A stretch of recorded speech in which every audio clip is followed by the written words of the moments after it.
इतना ही नहीं, बृजभूषण शरण सिंह हमेशा मुखर रहे।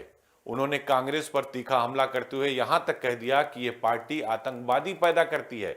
यह बयान जम्मू कश्मीर के नेता सैफुद्दीन सोज पर पलटवार के रूप में आया था।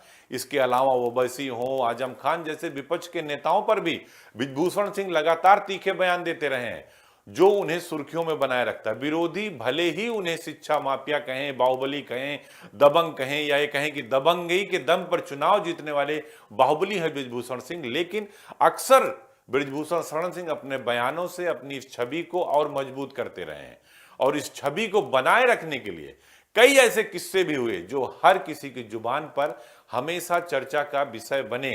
और उसी में से एक किस्सा है गोंडा के ही पंडित सिंह और बृजभूषण शरण सिंह की दोस्ती और दुश्मनी का।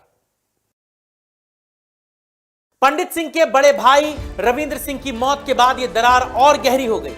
उनके बीच का लेन देन पूरी तरह बंद हो गया और दूरियां बढ़ गई। धीरे धीरे यह मनमुटाव विरोध में बदला और फिर 90 के दशक में दोनों नेता एक दूसरे के जानी दुश्मन बने। 1990 के दशक में बृजभूषण सिंह और पंडित सिंह की अदावत, राजनीतिक और व्यक्तिगत दुश्मनी चरम पर पहुंच गई। उस समय मुझे याद है कि उनका इंटरव्यू लेने के लिए तमाम लोग बड़े व्याकुल रहते थे। और जो बाहुबली होते थे उनका जेलों में जा कर के कई जो बड़े जुझारू पत्रकार होते थे और उनकी बहादुरी समझी जाती थी कि जेलों में जा कर के भी उनका इंटरव्यू लेते थे। और उस समय की परिस्थितियां भिन्न थीं।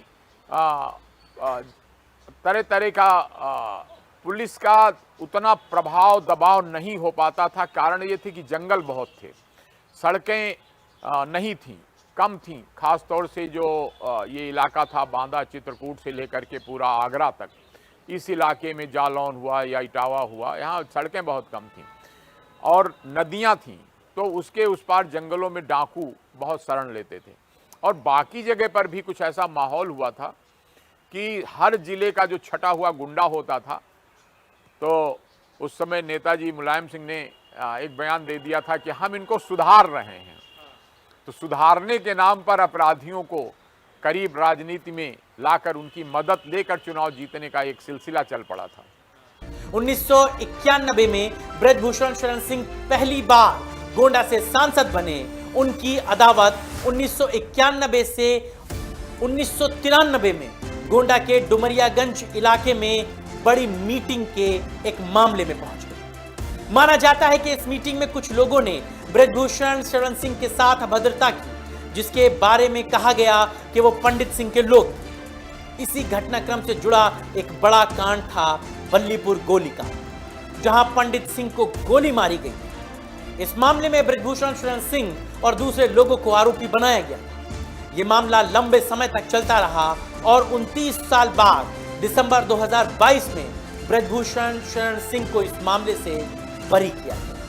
उन्होंने साबित किया है कि कोई भी काम ऐसा जगत में नहीं है जो असंभव है। अगर आप में लगन है, जज्बा है, संघर्ष करने की क्षमता है, तो आप हर उस सपने को अपने पूरा कर सकते हैं जो आदमी कल्पना नहीं कर सकता। गर्दा तो वो उन लोगों का उड़ा रहे हैं, समाज में जो पिशाच है उनका गर्दा उड़ रहा है। जो काम नहीं करना चाहते हैं, सिर्फ फ्री का वोट पार्टी के नाम पर लेते हैं, गर्दा उनका उड़ रहा है। वो तो पसीना पोंछते हैं उस हवा से, उन मजलूम गरीब किसानों का, व्यापारियों का, जो संघर्ष कर रहे हैं अपने काम में। और उस काम से उनको कोई पटल प्लेटफॉर्म चाहिए, उस सफलता का जो उन्होंने सपना देखा उसको साकार करने के लिए वो पंखा जो हेलीकॉप्टर का है उनका पसीना पोंछने का काम करता है। गर्दा तो उन लोगों का उड़ा रहे हैं जो फ्री के राजनीति में रोटी खा रहे हैं, न मिलना है, न जुलना है, न आते हैं, न जाते हैं। और उनका नाम हम क्या आप भी जानते हैं, हम लेना क्या है।